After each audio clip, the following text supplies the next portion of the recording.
या बातमीपत्राचे प्रायोजक आहेत टायझर।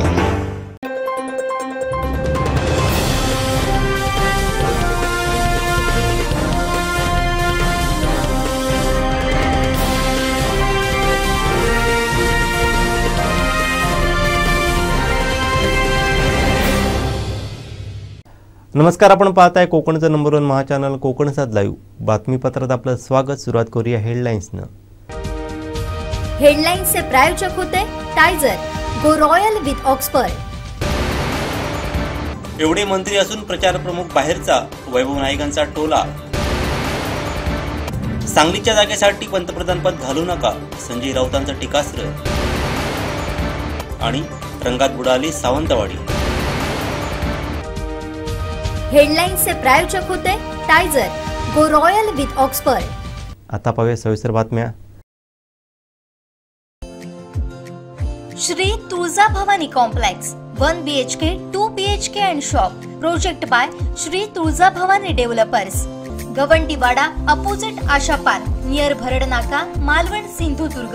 आपल्या स्वप्नातील घर प्रत्यक्षात। Contact details for booking. जिल्ह्यातले एवढे मंत्री असूनही भाजपला प्रचार प्रमुख बाहेरून घ्यावा लागतो, असा खोचक टोला आमदार वैभव नाईक यांनी लगावलाय। कार्यकर्ता राहुल साहेबांसारखा दुसरा कोणी नाही, एवढं मात्र मला मी ऐकलं। आणि उमेदवार जाहीर झाल्यानंतर खरं त्यांच्या उमेदवार कोण हा खरं तर विरोधकांना आणि पत्रकारांना प्रश्न पडलाय। आम्हाला तो कधीच पडला नाही, कारण आम्हाला माहिती जो विरोधक असेल, जो उमेदवार असेल, तो पडणार एवढं 100% खात्री आहे। तर आपण एवढं समजू शकतो की विरोधकांना उमेदवार नाही मिळत, परंतु विरोधकांना विरोधी प्रचार प्रमुख आहे। या मतदारसंघामध्ये लोकसभेत 4 मंत्री आहेत, एक केंद्रीय मंत्री आहे, एक राज्यमंत्री, 3 कॅबिनेट मंत्री आहेत, एक आमचे गद्दारांचे नेते दीपकभाई केसरकर, दुसरे आमचे रत्नागिरीचे गद्दारांचे नेते उदय सामंत, आणि या सगळ्या गद्दारांनी एकत्र लढणारे रवींद्र चव्हाण। आणि 4 मंत्री असून सुद्धा या मतदारसंघाचा प्रचार प्रमुख कोण? शेजारच्या गोव्या राज्याचे मुख्यमंत्री। म्हणजे खरं तर या प्रचार प्रमुखांवर ज्या विश्वासाने भाजपने संधी दिली होती, त्या 4 लोकांना ही संधी ते हे करू शकत नाही, म्हणून त्यांच्यावर भाजपचा विश्वास नाही। त्यांचा विश्वास असल्यामुळे प्रचार प्रमुख गोव्याचे मुख्यमंत्र्यांना केले, आणि गोव्याच्या मुख्यमंत्र्यांना प्रचार प्रमुख सुद्धा उमेदवारी आज केंद्रीय मंत्र्यांची उमेदवारी जाहीर झाली। प्रत्येक केंद्रीय मंत्र्यांची राज्यसभेची उमेदवारी जाहीर झाली, परंतु 6वी यादी झाली तरी नारायण यांची उमेदवारी जाहीर होऊ शकत नाही। ही खरं नारायण यांची राजकीय अधोगतीच्या दिशेने वाटचाल सुरू आहे। तर दुसरी म्हणजे तुमचे रत्नागिरी सहकारी आमचेच मित्र आहेत, उदय सामंत, त्यांचे बंधू आहेत। कालच त्या ठिकाणी आज आपण फक्त निवडणूक गर्दी खायला आहे, परंतु त्याविषयी इथल्या उदय सामंतांचा मेळावा होता। मेळावा झाल्यानंतर पैशासाठी मला 100 रुपये 1000 रुपये मिळाले नाही, पण भांडणं होती। आणि खरं तर मला काही विचारतात की उमेदवार कोण असेल, प्रचार कशी सुरू होईल। मी राहुल साहेबांना उमेदवार ज्याची जाहीर झाली, दुसऱ्या दिवसापासून सर्व मी पळवून जाऊन आपल्याला सगळे लोक या ठिकाणी जाहीर करा, दुसऱ्या दिवसापासून तुम्हाला सर्व मी पळवू शकणार। परंतु ही लढाई आता आपल्याला सुरू राहिली नाही। एकीकडे आपण त्या शक्तीच्या विरोधात लढतोय, की शक्ती आता बघित असा की त्यांना असं झालंय की ज्याप्रमाणे देशामध्ये तुम्ही काय आधीचा इतिहास हिटलरचा होता की माझ्याशिवाय कोणाला संधी घेता कामा नये, आज ज्याप्रमाणे विरोधी पक्ष कुठला असता कामा नये, त्याला साम ताम दंड भेद या सगळ्या गोष्टी त्यांना नष्टावून करण्याचं काम आज ज्याप्रमाणे हिटलरांनी केलं, ज्याप्रमाणे त्याला कुठून घालतायत, त्याचप्रमाणे मोदी आणि शहानं तेच करायचंय। जे आपल्यावर येतील ते वॉशिंग्टनमध्ये शुद्ध, आणि जे आपल्यावर न येतील त्याच्यावर कारवाई। आज काँग्रेस सारख्या एवढ्या मोठ्या पक्षाची घाती निवड आम्ही बघतो, आम्ही अनेक निवडणुका लहानपणापासून बघितल्या, परंतु निवडणुकीमध्ये निवडणुकीची आचारसंहिता लागली की सगळ्या कारवाया थांबवल्या, परंतु निवडणुकीच्या आचारसंहितेनंतर सुद्धा काँग्रेसची घाती मोठमोठी केलेली आहे। आज त्या लोकांना निवडणुकीच्या प्रचारासाठी दौरा आहे, प्रत्येकासाठी 4 पैसे सुद्धा विमानासाठी उपलब्ध नाही आहे। दुसरीकडे निवडणुकीची आचारसंहिता लागली आणि दिल्लीच्या मुख्यमंत्र्यांना तुरुंगात टाकण्याचं काम आचारसंहिता लागल्यानंतर आपण बघतोय पहिल्यांदाच झाले। आज देशामध्ये 7% निवडणूक होत आहे। एकीकडे सांगतात की आपण देशामध्ये $3 बिलियन विकणार आहोत, $4 बिलियन विकणार आहोत, आपण जगामध्ये आपण सगळ्यात मोठं राज्य आपण होणार आहे, परंतु या देशामध्ये आपण सगळ्या देशामध्ये सगळ्या जगातल्या सगळ्या देशामध्ये निवडणुकीचा टप्पा एकच असतो, परंतु या देशामध्ये निवडणुकीचे टप्पे 7 झाले आणि 3 महिन्यामध्ये निवडणुका होत आहेत. मार्चमध्ये काही ठिकाणी होत आहेत, एप्रिलमध्ये काही ठिकाणी होत आहेत आणि जूनमध्ये काही ठिकाणी होत आहेत. आणि या 3 निवडणुका काय आहेत की एका ठिकाणचे आज म्हणतात की हजारो कोटी रुपये आज देशामध्ये विकास झालाय तर इन्फ्रास्ट्रक्चर शिवाय कुठलाही विकास झाला नाही. देशात वस्तुस्थिती आहे आणि इन्फ्रास्ट्रक्चर मध्ये विकास का झाला तर मेगा इन्फ्रास्ट्रक्चर असतील, वेदांत इन्फ्रास्ट्रक्चर असतील, यांनी जे हजारो कोटीचे पैसे आज दिले ते स्टेट बँकेच्या इलेक्ट्रॉनिक माध्यमातून बॉन्डच्या माध्यमातून लोकांसमोर आलेले आहेत. आणि त्यामुळे हे पैसे घेऊन आज एका ठिकाणी देशामध्ये एका राज्यामध्ये प्रचार बोला की 30 कोटी तेच पैसे घेऊन दुसऱ्या राज्यामध्ये जायचं, दुसऱ्या राज्याचा प्रचार संपला की तिसऱ्या राज्यात जायचं. यासाठी या निवडणुका त्यांनी वेगवेगळ्या 7 केल्या. त्यामुळे आपल्याला सुद्धा जबाबदारी आहे. खरं तर त्याप्रमाणे काँग्रेसची खाती उठवली आणि त्याप्रमाणे आमच्या पैसे ज्यांच्याकडे होते त्याला ते घेऊन गेले आहे.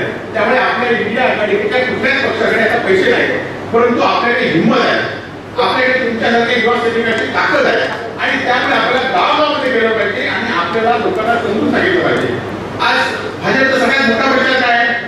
भाजपचा मोठा प्रचार आहे की इंडिव्हिज्युअल बेनिफिशियरी, म्हणजे व्यक्तिशः लाभाची योजना आपण लोकांना दिल्या आहेत. त्या योजनेच्या लोकांना आपल्याला सगळ्यांना माहिती असेल, सगळ्यांना फोन येत आहे की व्यक्तिशः लाभाची योजना तुम्हाला ही मिळाली आहे. खरं तर आता शासनाने धान्य मोफतची योजना ही आज नाही होती. 2004 मध्ये स्वामीनाथ आयोग जेव्हा झाला, स्वामीनाथ आयोगासाठी की शेतकऱ्यांना बाजाराची आधारभूत किंमत मिळाली पाहिजे आणि जेव्हा आपण शेतकऱ्यांना बाजाराची किंमत ठरवली तेव्हा हजारो टन लाखो मेट्रिक टन धान्य सरकारकडे जमा झालं. ते सरकारकडे धान्य जेव्हा जमा झालं त्या जमा धान्यावर पाऊस पडला, त्या धान्याची माती झाली आणि मग हे धान्य जर उघड असेल तर कोर्टाने त्याला फटकारलं आणि हे धान्य त्यांना मोफत द्यायला सांगितलं. आणि ही योजना 2007 पासून सुरू आहे.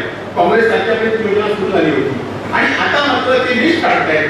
आपल्या गावामध्ये 500 पेक्षा 200 लोकांना धान्य असेल तर हे धान्य मोदींमुळे मिळालं म्हणून सांगतायत आणि हे आपण लोकांना सांगितलं पाहिजे. खरं तर धर्माच्या नावावर राजकारण करण्याचं काम या ठिकाणी करतायत. आपल्याला माहिती असेल की राम मंदिरासाठी शिवसेनेने काय केलं म्हणजे आपल्या लोकांना माहिती आहे. मुंबई त्यानंतर झाले मुंबई नगरीमध्ये काय केलं तुमच्या काय करून केलं त्यावेळी माहिती आहे. आणि आज राम मंदिर झाल्यानंतर प्रत्येक ठिकाणी अक्षता वाटून या अक्षता काशीवर आल्या म्हणून त्यांनी सांगितलं. खरं तर आपल्या सगळ्यांना माहिती की आपल्या प्रत्येक गावामध्ये ते गेले अक्षता काशीवर आल्याचं सांगितलं आहे.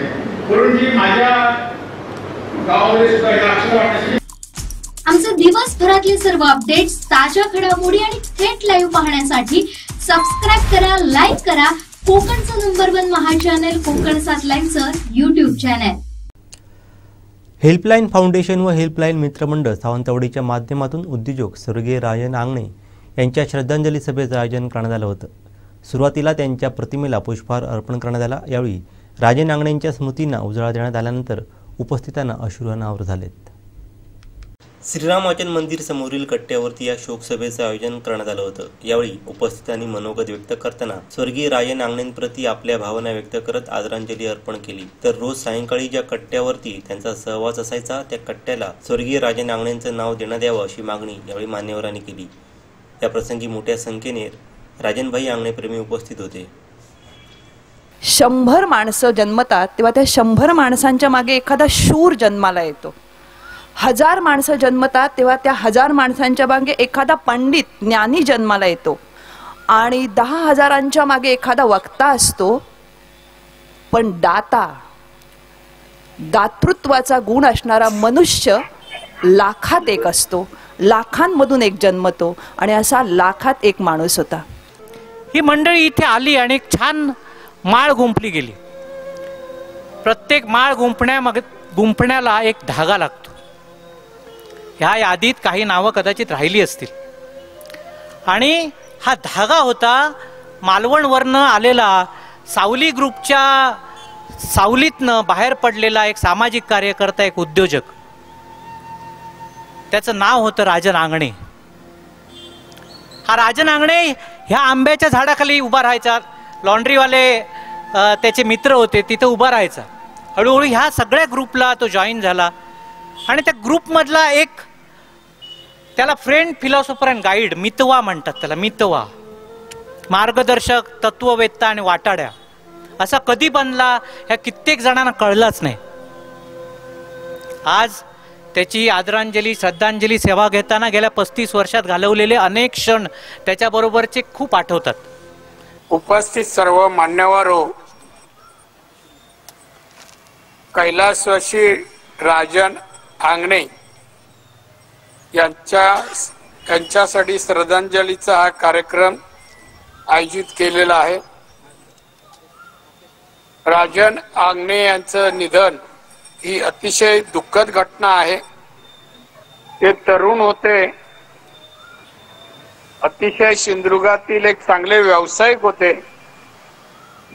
सर्व लोकांशी त्यांचे संबंध अति सलोख्याचे आणि मित्रत्वाचे होते. त्यांचा स्वभाव गोरगरिबांना मदत करणं, त्यांच्यासाठी धावून जाणं असा त्यांचा स्वभाव होता. माझा एक चांगला होतकरू आणि जनतेशी बांधिलकी असलेला कार्यकर्ता गेल्याने मला तीव्र दुःख झालंय. अशा प्रसंगी मी त्याच्या कुटुंबियांना जे दुःख झालेलं आहे त्या दुःखातून ते बाहेर येण्यासाठी परमेश्वराला प्रार्थना करेन की त्या सर्वांना रामेश्वराने हे दुःख सहन करण्याची शक्ती देव. राजन आंगणे आता हयात नाहीये, निधन झालंय. तेव्हा मी एवढंच म्हणेन की त्यांच्या आत्म्यास शांती लाभो. कुणाचेही कसलेही असू दे मागणे, कुणाचेही कसलेही असू दे मागणे, ताबडतोब पूर्ण करी राजन आंगणे. हसतमुख चेहरा तुझा येतो नजरेसमोर, हसतमुख चेहरा तुझा येतो नजरेसमोर, काय सांगू दुःख माझे डोळ्यापुढे अंधार. कितीतरी मित्र तुझे जोडीला मित्र गोतावळा, कितीतरी मित्र तुझे जोडीला मित्र गोतावळा, अचानक निघून गेलास पसरली अवकळा. पण हे जे गरीब मुलं जी जातात, कधी रात्री बेरात्री पाऊस वगैरे, त्यांनी फोन केला, बाईक घेतली की निघाले, रक्तदान केलं की आले, जाताना त्याची 1-2 ठिकाणी ॲक्सिडेंट पण झाली. मग यांच्याबद्दल आपण काहीतरी असं ठोस करू की त्यांना कुठेतरी वाटलं पाहिजे की आपल्या मागे आम्ही एक सर्टिफिकेट देऊन त्याचा काही उपयोग नाहीये. मग म्हणाले आपण साहेब काहीतरी करूया, एक आपण असा निधी तयार करू की त्यांचा जाण्या येण्याचा जो खर्च आहे तो तरी आपण देऊ. आणि हे आता मे महिन्यात आम्ही एक मीटिंग ठेवलेली, सगळ्या सुंदरवाडी फाउंडेशन आणि सगळ्या नागरिकांना घेऊन आपण म्हणाले एक सावंतवाडी मार्फत एक असा फंड तयार करूया आणि की जाणारे जे रक्तदाते आहेत त्यांना आपण एक थोडासा फंड त्यांना देऊ की जाऊन आल्यानंतर तुझा किती खर्च झाला, काय झाला. खरंच एक भाईंचं स्वप्न होतं आणि ते आता सत्यात उतरण्याची जबाबदारी आपल्या सर्व हेल्पलाईन फाउंडेशन आणि त्यांच्या मित्रवर्गाची आहे. आणि ती जर आपण पूर्णत्वास नेली तर भाईंना ती खरी श्रद्धांजली ठरेल. आणि मला वाटतं ते सगळेच लोक म्हणतील की त्याच्यासारखा दाता होणार नाही सावंतवाडीला. आणि त्याचे जे साधेपणा होता तेच त्याचा राजेपणा होता. मला वाटतं सगळ्यांना हे मान्य करायला लागेल आणि हे शिकायला लागेल ह्याच्याकडनं की आपण साधे राहून सुद्धा राजासारखा काम करू शकतो. आणि मी तुम्हाला सांगू इच्छितो की त्यावेळीचा सावंतवाडी मिनी महोत्सव आम्ही SPKच्या ग्राउंडवर भरवला होता आणि त्याचा अतिशय मोलाचा वाटा म्हणजे जे प्रमुख कार्यक्रम होते ते राजनभाई यांनी त्यांच्या सहकार्याने आम्हाला दिले होते. आणि नेहमी हसतमुख आणि आमच्या पाठीवर मायाचे थाप ठेवणारे आणि कायम एन्करेज करणारे असे व्यक्तिमत्वात काळाच्या पडद्याआड गेलेलं आहे. पण माझ्या दृष्टिकोनातून एक महत्त्वाची गोष्ट आहे, राजनभाईने जे जपलं मैत्रीचं नातं, अगदी वेगळ्या टोकापासून कोणाच्या हाकेला धाव घेणारा राजन आंगणे, तीच आज आपण शपथ सगळ्यांनी घ्यायची आहे. आपण एकमेकाला नेहमी राजनभाईंच्या माध्यमातून एकमेकांना हाक मारायची, एकमेकाच्या पाठीशी उभं राहायचंय, हीच राजनभाईंना श्रद्धांजली असं मला वाटतं. या आपल्या हेल्पलाईन फाउंडेशनच्या माध्यमातून त्याचं जे स्वप्न आहे, जे काही अर्धवट राहिलेले हे ते पूर्ण करणं ही आज हेल्पलाईनची जबाबदारी आहे. आज अभिमानाने सांगतो, एक बंड्या नेरुरकरचा प्रसंग, ज्यावेळी बंड्याला अटॅकचा प्रॉब्लेम झाला त्यावेळी काही क्षणात तो त्या ठिकाणी पोहोचला आणि आज बंड्या आपल्याला दिसतो आहे. म्हणजे असं धावपळ करणारा गोरगरिबांना धावणारा आणि सर्वांचं रक्षण करता आज आपल्यातून गेलेला आहे। आदमी न कद से बड़ा होता है न पद से बड़ा होता है, जो आदमी मुसीबत में खड़ा होता है वो सबसे बड़ा होता है। तर राजन भाई अशा स्वरूपाचं व्यक्तिमत्व आपल्यात नाही आहेत, आपण त्यावर विश्वास ठेवू शकत नाही। आपण त्यांचं राहिलेलं कार्य सर्वांनी पुढे नेऊया। सतत माणसांच्या घोळक्यात राहणारा माणूस, कधी ना कधी फोन करून कधी प्रत्यक्ष भेटून जरा ह्याचं काम करा, गरीब आहे बिचारा असं म्हणायचे। आणि असा माणूस, सतत माणसामध्ये राहणारा माणूस एकटाच निघून गेला, याचं फार दुःख वाटतं। म्हणजे सतत माणसांची राहिलेला, अनेक लोकांना मदत करणारा, कोणाला बांबळीपर्यंत कोणाला मदत लागली तर मदत करणारा माणूस जाताना मात्र एकटाच काही न सांगता निघून गेला। 2 दिवसांनी आम्ही भाईंकडे गेलो आणि भाईंना म्हटलं असं असं आहे, तिथे पायाभरणी केली, आम्ही पाया मारलेला आहे, परंतु बाकीचे आमच्याकडे पैशाची जमवाजमव होत नाही, काय काळजी करू नको। उद्यापासून त्या मंदिराला लागणारं जे साहित्य आहे ते पूर्ण होईपर्यंत त्या मंदिरा साहित्य मी पुरवणार। जवळजवळ ते मंदिर पूर्ण होईपर्यंत ज्या काय दगड, वाळू आणि खडी ज्या ठिकाणी लागले होती ती मंदिर पूर्ण होईपर्यंत त्या भाईने आम्हाला पुरवली। परंतु ज्या दिवशी त्या मंदिराचं उद्घाटन होतं, भाईंना आम्ही सांगायला गेलो की येतो मी येणार आहे, परंतु ही व्यक्ती कधीही उद्घाटनाच्या कार्यक्रमाला नाही, पुढे करून मिरवायची नाही। आत्तापर्यंत आम्ही अनेक वेळा आमचं ॲम्ब्युलन्सचं उद्घाटन ज्यावेळी होतं त्या दिवशी सुद्धा भाई त्या ॲम्ब्युलन्सच्या उद्घाटनाला उपस्थित नव्हते। त्यांनी फक्त राणेसाहेबांचं नाव सुचवलं, त्यांना फोन करून सांगितलं की ह्या उद्घाटनाला तुम्हाला आलं पाहिजे। अशी ही व्यक्ती आज आपल्यात नाही आहे। राजनला मी बऱ्याच वेळा भंडारा हायस्कूलच्या आपल्या पटांगणावर ते बघायचो, अगदी गोरा गोमटा, एक वेगळा, बाकीच्यांपेक्षा जरा वेगळा होता। अजूनपर्यंत शेवटपर्यंत तो बाकीच्यांपेक्षा थोडासा वेगळाच होता। बाकीच्या सगळ्या आपल्या गुणांमुळे सुद्धा, आपल्या दानशूर वृत्तीमुळे सुद्धा राजनची ओळखी बऱ्याच मोठमोठ्या होत्या। आम्ही मँगो टूकडे स्टॉल केला की सगळे मुंबई, पुणे, गोवापासून सगळे मोठे मोठे मित्रांना घेऊन यायचे आणि सगळ्यांना आमच्या केकचं कौतुक हे असं आणि असं एकदम डिटेलमध्ये सांगायचे आणि घेऊन यायचे मित्रांना आणि त्यांना आमचं कौतुक करायला लावायचे आणि स्वतः असं खिशात हात घालून छान हसायचे। आणि तोच चेहरा ना मला अजूनही, म्हणजे तो चेहरा मी कायम आठवणीत ठेवीन, कारण आयुष्यात अशी किती कमी लोक मिळतात जी त्या इंटेन्सिटीने किंवा निरागसपणे आपल्यावर इतकं प्रेम करतात की म्हणजे एखाद्या वडिलांचं जेवढं प्रेम तेवढं तितकं त्यांचं आमच्यावरती प्रेम होतं। भेट अचानक झाली जुळले मित्रत्वाचे नाते, भेट अचानक झाली जुळले मित्रत्वाचे नाते, मालवणच्या या सुपुत्राचे भाग्यवान मैत्र होते, मालवणच्या या सुपुत्राचे भाग्यवान मैत्र होते। राजन जरी आमच्यातून निघून गेला तरी त्याचे आत्मरूपी तो आपल्यात आहे। राजन मला फार ज्युनियर होता, पण तो उद्योजक आमच्यासाठी सिनियर होता। की रक्तदानाचं जो उपक्रम आहे, हा सुरुवात जी आहे ती इथूनच झाली, हेल्पलाईन फाउंडेशनमधून। त्यावेळी आम्ही अक्षरशः म्हणजे भाईंनी सांगितलं किंवा आमचे मनोज नाईक असतील, विकी तोरसकर असतील, यांनी सांगितलं का कॉलेजमधनं जायचं, मुलांना घ्यायचं, रक्तदान करून घ्यायचं, इथपासून सुरुवात झाली। अगदी मी माझ्या आयुष्यात पहिली क्रिकेटची टीम काढली त्यावेळी 94-95 सालात। त्यावेळी पहिलं टी शर्ट सुद्धा आम्हाला, अगदी ते सुद्धा क्वालिटी टी शर्ट देणं, अगदी त्या काळात म्हणजे आमच्या अगदी ह्याला म्हणजे आम्ही ती टी शर्ट घालून पुढची 10 वर्ष मिरवली त्रिमूर्ती स्टोन इंडस्ट्रीची।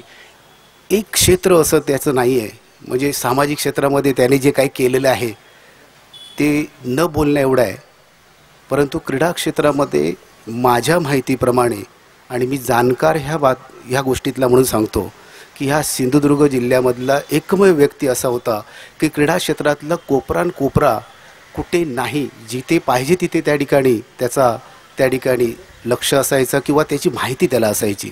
फ्रेंड सर्कल, मित्रमंडळासकट सगळ्याच मंडळींनी या ठिकाणी ज्या काही गोष्टी सांगितल्या त्यातून असं दिसतं की राजनभाई म्हणजे ज्यांच्या अगदी मनातून म्हणा किंवा मी शरीरातून सुद्धा म्हटलं तरी वावगं ठरणार नाही की जो झरा माणुसकीचा त्यांच्या मनातला होता तो पुढे चालवणं ही खरी श्रद्धांजली त्यांना ठरेल। यांचा उल्लेख जसा विकास पुरुष म्हणून आपण करतो तर मदत पुरुष म्हणून राजन आंगणे यांचा उल्लेख केला तर वावगं ठरणार नाही।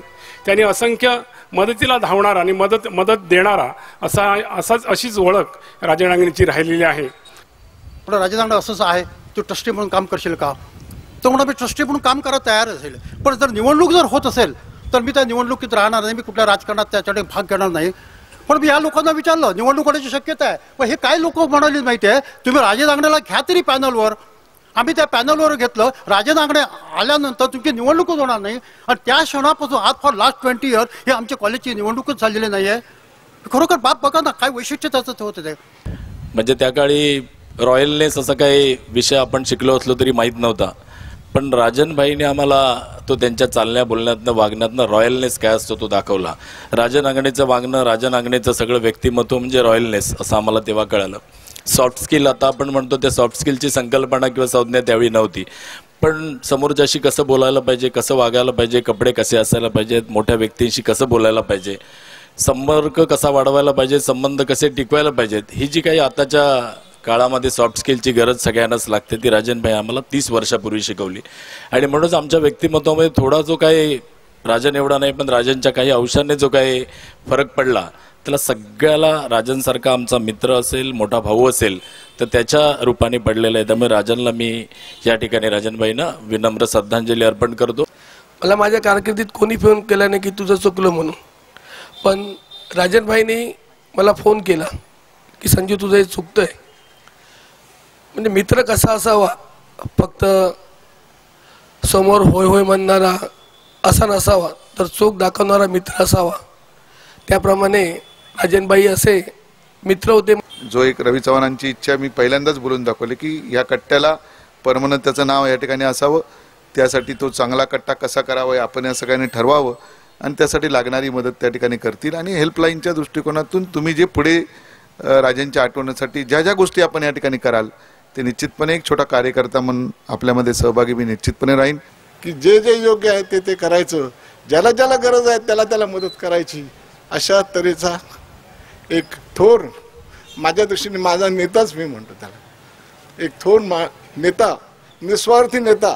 भाईंचे इथंच नाही, गोवा, गुजरात, महाराष्ट्र या रत्नागिरी जिल्ह्यात, बेळगाव या सगळ्या ठिकाणी फक्त उद्योग क्षेत्राची निगडीत नाही तर सगळ्या क्षेत्राची निगडीत माणसं होती. या माणसाचं जे कार्य होतं त्या माणसाचं कार्य आपण पुढे न्यायला पाहिजे, प्रत्येकाची इच्छा आहे.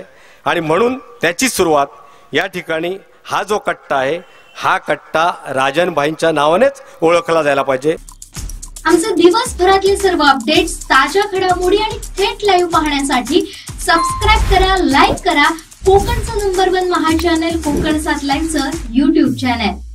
सिंधुदुर्गात प्रथमच बायपास शस्त्रक्रिया, हृदयरोग निदान आणि उपचार एकाच ठिकाणी. बायपास शस्त्रक्रिया, एंजिओग्राफी, एंजिओप्लास्टी, हृदयाची सोनोग्राफी, ट्रेडमिल चाचणी, हृदयविकार तपासणी अशा अत्याधुनिक सुविधा. MJPJAY योजनेअंतर्गत बायपास आणि एंजिओप्लास्टी अगदी मोफत. आवश्यक कागदपत्रे, ओळखपत्र, मतदान card, Aadhaar card, ration card, bank passbook, mobile number. Cashless सेवा उपलब्ध.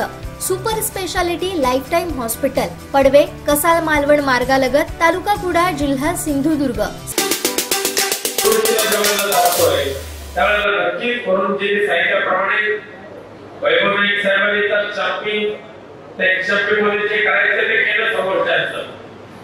आज राजन साळवेंचं सुद्धा मला कौतुक करायला पाहिजे.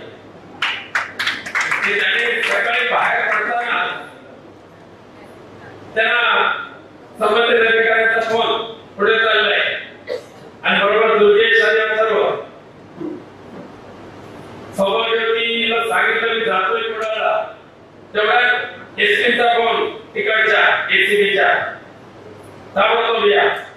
पण राजन तुम्ही ज्या जबाबदार वृत्तीने त्यांना उत्तर दिलं त्यामुळे आजही इतिहासामध्ये आधी लगेच कोंडाण्याचं माग रायपाचं हे जे नमूद केलेलं आहे तुमच्या माध्यमातून सिद्ध झालेलं आहे. वैभवविकांनी सुद्धा हे एसीबीचे 12 भाजवले यापूर्वी सुद्धा. हे 2 खानदेशदार आज त्या खोक्याच्या मागे गेले नाही, म्हणून त्यांच्या पाठीमागे खोके लागलेले आहेत. खोक्यांना ठेचून काढायचं आणि निष्ठावंतांची कदर करायची, निष्ठावंतांचा खातेदार या व्यासपीठावर उपस्थित राहिलेले आहेत. अर्थात युवासेना युवती सेनेचे तुम्ही पदाधिकारी आहात. अभ्यासामध्ये नागरिक शास्त्रामध्ये तुम्ही अभ्यास केलाय. लोकशाही म्हणजे काय, डेमोक्रेसीचं डेफिनेशन तुम्ही वाचलंय. लोकांनी लोकांच्यासाठी लोकांच्या मार्फत चालवलेलं राज्य ते लोकशाही असे ही व्याख्या लोकशाहीची परमपूज्य बाबासाहेब आंबेडकरांच्या नेतृत्वाखाली स्थापन झालेल्या त्या घटनापीठाने केलं. पण आज काय परिस्थिती झालेली आहे, आज लोकांनी लोकांसाठी तो सोडा, पण ज्या लोकांनी या राज्यकर्त्यांवर विश्वास टाकला त्या राज्यकर्त्यांनी परमपूज्य बाबासाहेब आंबेडकरांचं संविधान मोडून तोडून टाकायचं. किंबहुना त्यांच्या एका मंत्र्यांनी सांगितलेलं आहे की एका प्रजासत्ताक दिन जो आहे पुढच्या वर्षीचा, त्याचं नाव आता प्रजासत्ताक दिन राहणार नाही. तो दिवस सुद्धा आपण मोदी दिवस म्हणून साजरा करणार अशी मुक्ताफळं दुर्दैवाने या आपल्या देशाच्या भाजपच्या नेत्यांनी व्यक्त केलेले. त्यामुळे हा देश नेमकं कोणत्या ठिकाणी चाललेला आहे हे तुम्हाला लक्षात येईल. त्यामुळे गरज आहे सावध होऊन काम करायची. संसदेमध्ये ज्यावेळेला बसतो, विरोधी पक्षाचं कर्तव्य आहे की शासन करता पक्ष ज्यावेळेला चुकीचे कायदे करतो, या देश चालवण्यासाठी अनेक कायदे करावे लागतात. ते कायदे संसदेमध्ये करावे लागतात आणि त्या संसदेमध्ये राज्यकर्त्या पक्षाकडून बिलं मांडली जातात आणि चुकीची बिलं ज्यावेळेला मांडली जातात त्यावेळेला विरोध करणं नव्हे तर ते चूक कसं आहे हे दाखवून देण्याचं काम अभ्यासू अशा असलेल्या विरोधी पक्षातल्या संसद सदस्यांचं असतं. आम्ही उठलो संसदेमध्ये, काय कारण होतं, आणि जर समजा बाबासाहेबांच्या संविधानाचा चुकीचा अर्थ जर राज्यकर्त्यांनी लावला तर त्यावेळेला अधिकारवाणीने बोलण्याचा अधिकार देशाच्या पंतप्रधानांना नाही, देशाच्या राष्ट्रपतींना नाही, देशाच्या गृहमंत्र्यांना नाही, ईडी बीडी सीडी तर सोडून द्या, संविधानाचा परिपूर्ण अर्थ लावण्याचा अधिकार सर्वोच्च न्यायालयाच्या पूर्ण घटनापीठाला दिलेला आहे. सदैवाने या देशाच्या सर्वोच्च न्यायालयाच्या घटनापीठाने माननीय अरविंद केजरीवालच्या राज्याचं नेतृत्व करतात दिल्लीचं, त्या दिल्लीच्या लोकनियुक्त शासनाची गळचेपी ज्यावेळेला करायला सुरुवात केली त्यावेळेला अरविंद केजरीवाल साहेब सर्वोच्च न्यायालयामध्ये गेले. मागणी काय होती की आम्ही लोकनियुक्त शासन आहोत, आम्हाला जे संविधानाने मिळालेले अधिकार आहे ते बजावण्याचा अधिकार आम्हाला मिळाला पाहिजे. सुदैवाने सर्वोच्च न्यायालयाच्या पूर्ण घटनापीठाने अरविंद केजरीवालांच्या बाजूने निर्णय दिला आणि पुनश्च एकदा सन्माननीय अरविंद केजरीवाल आणि त्याचं मंत्रिमंडळ खुर्चीवर बसलं. दुर्दैवाने 8 दिवसांनी सुरू झालेल्या त्या संसदेमध्ये लोकशाहीचा पहिला खून करणारं जे बिल आणलं दिल्लीमध्ये लोकशाही खत्म करून टाकायची आणि दिल्ली सरकारने नियुक्त केलेला जो एलजी त्याच्या हातात पूर्ण कारभार देऊन टाकायचा. लोकनियुक्त मुख्यमंत्र्याला त्याच्या शिपायाची सुद्धा बदली करायचा अधिकार नाही, त्याचा सचिव नियुक्त करायचा अधिकार नाही, त्याच्या मुख्यमंत्र्यांच्या बंगल्यामध्ये येणाऱ्या अभ्यागतांचं स्वागत करण्याचा सुद्धा अधिकार नाही, त्यांना अल्पोपहार देण्याचा सुद्धा अधिकार नाही. तो अधिकार फक्त केंद्राने नियुक्त केलेल्या एलजीचा. आणि मग अशा वेळेला ज्यावेळेला बिल संसदेमध्ये आलं आम्ही सगळ्यांनी त्याला विरोध केला आणि लोकशाहीची केवळ थट्टा नाही तर लोकशाहीची हत्या आहे हे आम्ही ठामपणे मांडलं. परिणाम काय झाला, अमृत महोत्सवी लोकशाही आपण साजरी करतोय. या अमृत महोत्सवी लोकशाहीच्या वर्षामध्ये 143 खासदार एका दिवशी सस्पेंड करण्याचं काम मोदी साहेब तुमच्या सरकारने केलं की नाही. आता ही लोकांनी लोकांच्यासाठी चालवलेली लोकशाही ही लोकांनी निवडून दिल्यानंतर स्वतः याचा अभ्यास तरुण वर्गाने करण्याची गरज आता निर्माण झालेली आहे. पूर्वीचं नागरिकशास्त्र पॉलिटिकल सायन्स मध्ये शिकवलं जाणारं हे राज्य घटना तिचा अर्थ याचा मोडीत निघालेला आहे. आणि म्हणून युवा पिढीची जबाबदारी राहणार आहे. आज मोफत रक्षण धान्य कोणी देतो? अन्न सुरक्षा कायदा झाला, कारण मगाशी वैभवराव साहेबांनी सांगितलं खरं आहे, देशामध्ये अन्नधान्य वाढलं, पण ही कोणाची निर्माणी? या देशाला ज्यावेळेला लाल बहादूर शास्त्री सारखे पंतप्रधान मिळाले आणि त्यांनी जय जवान जय किसान ही घोषणा मोदी साहेब तुम्ही नाही दिली हो, ती लाल बहादूर शास्त्रींनी दिली आणि ते सुद्धा काँग्रेसचेच पंतप्रधान होते. काँग्रेसने काय केलं असा ज्यावेळेला प्रश्न विचारतो त्यावेळेला आपल्याला स्वातंत्र्य मिळाल्यानंतर पाव लिटर रॉकेल सुद्धा आपल्या देशामध्ये मिळत नव्हतं, अर्धा किलो धान्य सुद्धा आपल्या देशामध्ये मिळत नव्हतं. पण जय जवान जय किसानची घोषणा देऊन लाल बहादूर शास्त्रींनी देशातल्या शेतकऱ्यांचा सन्मान केला आणि त्यानंतर शेतकऱ्यांचा सन्मान जर केला असेल तर देशाचं एक नामवंत व्यक्तिमत्व, लोकप्रिय सर्व व्यक्तिमत्व, त्यांचं नाव माननीय शरद पवार साहेब, त्यांनी शेतकऱ्यांसाठी स्वामीनाथन आयोग नेमला, कॅबिनेट मध्ये ठेवला, तो मंजूर करून घेतला. ते शेतकऱ्यांचे नेते शरद पवार साहेब. आणि आज मी अभिमानाने सांगेन, आज महाराष्ट्र आत्महत्या करणाऱ्या शेतकऱ्यांचा महाराष्ट्र, गद्दारी करणाऱ्या बदमाशांचा महाराष्ट्र, गद्दारांचा महाराष्ट्र, बेईमानी करणारे अवलाद जर कुठे जास्त निर्माण झाले असेल राजकारणामध्ये तर ते महाराष्ट्रामध्ये जातात. त्या देशामध्ये ज्यावेळेला आम्ही जातो त्यावेळेला आम्हाला विचारतात खरोखरच शिवाजी महाराज महाराष्ट्राचे होते ना? मग त्या महाराष्ट्रामध्ये हे बेईमान कसे निपटतात, हे गद्दारी कशी निपटतात, पण तरी सुद्धा गद्दारी बेईमानी आपल्या आजूबाजूला वावरत असताना सुद्धा आत्महत्याग्रस्त महाराष्ट्र झाला असताना सुद्धा या महाराष्ट्रातल्या आत्महत्याग्रस्त शेतकऱ्यांना आधार देण्यासाठी जर कोणता नेता जात असेल तर त्यांचं नाव उद्धवजी ठाकरे आहे आणि आदित्यजी ठाकरे. आणि आम्हाला अभिमान आहे. आमचे दिवसभरातले सर्व अपडेट्स, ताज्या घडामोडी आणि थेट लाईव्ह पाहण्यासाठी सबस्क्राईब करा, लाईक करा कोकणचं नंबर 1 महा चॅनल कोकण 7 लाईनचं YouTube चॅनल. आता डोळ्यांच्या सर्व आजारांवर अत्याधुनिक उपचार कणकवलीत, तेही अगदी माफक दरात. नॅप आय हॉस्पिटल मिरज संचलित विवेकानंद नेत्रालय आणि रेटिना सेंटर मध्ये आजपर्यंत 15,000च्या वर डोळ्यांची ऑपरेशन्स, विना टाका विना इंजेक्शन मोतीबिंदू शस्त्रक्रिया, डोळे तपासणी, चष्मा, तिरळेपणा आणि डोळ्यांच्या सर्व आजारांवर उपचार. डायबेटिक आणि उच्च रक्तदाब असलेल्या रुग्णांवरही डोळ्यांचे उपचार.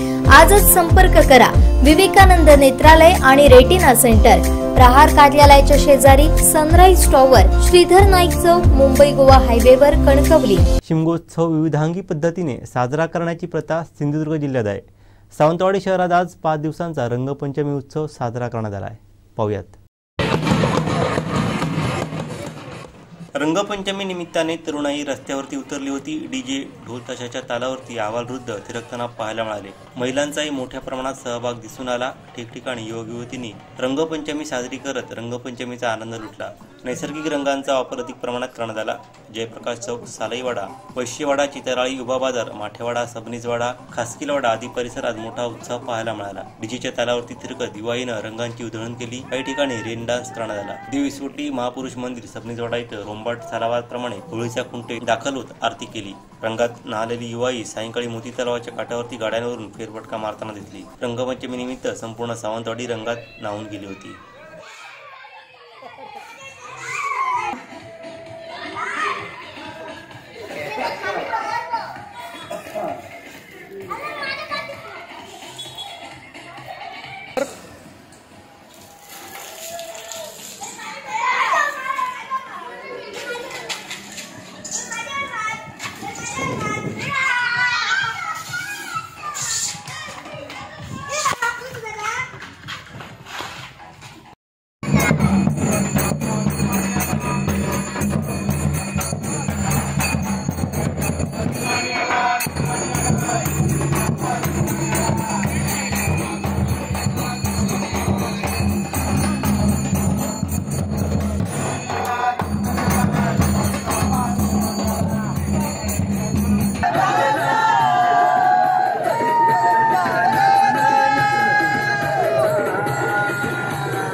आमचे दिवसभरातले सर्व अपडेट्स, ताज्या घडामोडी आणि थेट लाईव्ह पाहण्यासाठी सबस्क्राईब करा, लाईक करा कोकणचं नंबर 1 महा चॅनल कोकण 7 लाईव्हचं YouTube चॅनल.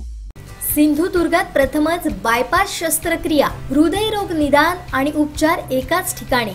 बायपास शस्त्रक्रिया, एंजिओग्राफी, एंजिओप्लास्टी, हृदयाची सोनोग्राफी, ट्रेडमिल चाचणी, हृदयविकार तपासणी अशा अत्याधुनिक सुविधा.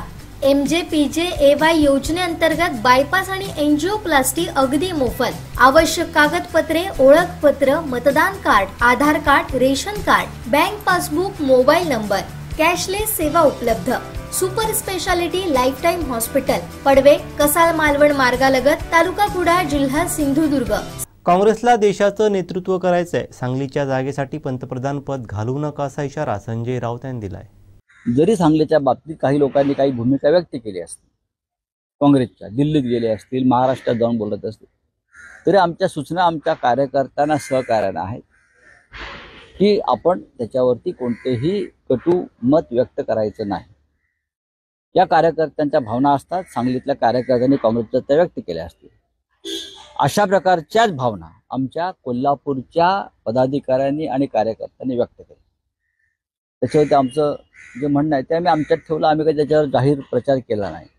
अशाच प्रकारच्या भावना शिवसेनेच्या खालच्या केडरनं रामटेकच्या बाबतीत व्यक्त केल्या. सिटिंग सीट आहे. अशाच प्रकारच्या भावना आमच्या अमरावतीमधल्या कार्यकर्त्यांनी व्यक्त केल्या. या तिन्ही सीटवरती आम्ही अनेक वर्ष लढतो आहोत आणि या तिन्ही जागा आम्ही हसत महाविकास आघाडीसाठी आम्ही त्या सोडल्या, म्हणजे काँग्रेसला दिल्या. भावना आहेत, सांगलीमध्ये सुद्धा भावना असतील कार्यकर्त्यांच्या, पण शेवटी आपण महाविकास आघाडी म्हणून लढतोय. फक्त आपल्याच पक्षाचा विस्तार करण्यासाठी आघाडी होत नाही. आघाडी ही आघाडीचा विस्तार करण्यासाठी होते आणि देवाणघेवाण होत असते. सांगलीची जागा जर आम्ही एकत्र राहिलो तर शिवसेनेच्या मशालीवर आमचे चंद्रहार पाटील 100% जिंकताय. पण काही व्यक्तिगत कारणामुळे, काही व्यक्तिगत अडचणीमुळे कोणाला भारतीय जनता पक्षाला अप्रत्यक्ष मदत करून तिथे काही वेगळं घडवायचं असेल तर त्याला शिवसेना ते होऊ देणार नाही. आणि ती जागा त्यामुळे शिवसेना लढते. आम्हाला खात्री आहे डबल महाराष्ट्र केसरी चंद्रहार पाटील यांना सांगलीतून उत्तम लोकांचा पाठिंबा मिळतो. लवकरच काँग्रेस आणि राष्ट्रवादीचे कार्यकर्ते सुद्धा प्रचारात उतरतील, जसे आम्ही इतरत्र उतरलेलो आहोत. कोणी एखादा प्रचार यंत्रणेवर पक्षाच्या बहिष्काराची भाषा करत असेल तर ते महाविकास आघाडीसाठी धोकादायक आहे. मग संपूर्ण महाराष्ट्रात असंच चित्र निर्माण झालं किंवा देशात असंच चित्र निर्माण झालं, त्याला जबाबदार कोण असेल? काँग्रेस हा मोठा पक्ष आहे. या देशाचं नेतृत्व काँग्रेस पक्षाला करायचं असं आम्ही मानतो. आम्हाला करायचं नाही आहे. प्रधानमंत्री काँग्रेसचा व्हावा ही आमची भूमिका आहे. त्याच्यामुळे एका सांगलीसाठी देशाचं प्रधानमंत्रीपद काँग्रेस घालवणार आहे का, हे त्यांनी विचार करायचा आहे. महाराष्ट्रात नाही. अखिलेश यादव का नाराज आहेत? ममता बनर्जी क्यों अलायंस नहीं कर रहे, उसके बारे में भी चर्चा होने दो, लेकिन हम महाराष्ट्र में कांग्रेस के साथ है और रहेंगे. आप एक सीट के लिए देश का प्रधानमंत्री पद मत फुको.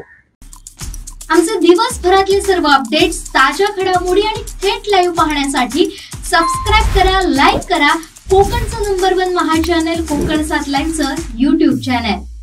शेवटी ठळक घडामोडी पुन्हा एकदा. हेडलाईन्सचे प्रायोजक होते टायझर, गो रॉयल विथ ऑक्सफर्ड. एवढे मंत्री असून प्रचार प्रमुख बाहेरचा, वैभव नाईकांचा टोला.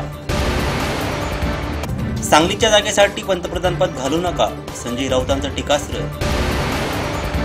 आणि रंगात बुडाली सावंतवाडी.